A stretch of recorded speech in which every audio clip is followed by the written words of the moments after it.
Поехали. Кто, какая часть, зачем пришел? Воронин Алексей Николаевич, 25-я бригада, воинская часть 75, 240.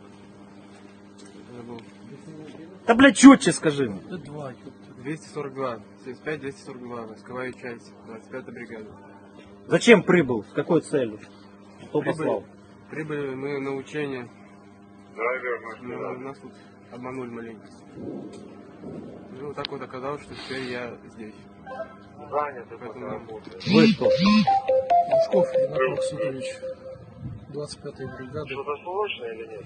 Войсковая часть 75-242. Охрана. Зачем прибыли? С какой целью? Кто послал? Одна и та же цель учения. Кто послал?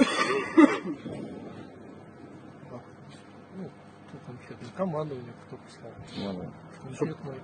Конкретно я не могу сказать. Кто конкретно послал. Все вместе поехали. Та же часть изначально говорили, что прибыли на учения. В итоге, когда уже закинули на передовую, люди все были деморализованы и никто не хотел идти. Но сказали, будете врагами народа. А так это военное время, то вообще можете быть расстрелянными. И нас стали закидывать как пушечное мясо. Хотя люди, все, по крайней мере, нашей части этой войны, но не хотят. Просто хотят домой, просто хотят мира. Столбов Александр Анатольевич, 25-я бригада, та же часть, водитель. Посадили, сказали, учение, все там нормально, все как бы будет. Ну, мы не знали, что пока мы ничего не хотели. Нас просто обманули и бросили. Что про командование скажешь? Командование, знаете, оно есть командование. Да, всё. Давай, что там? Кто?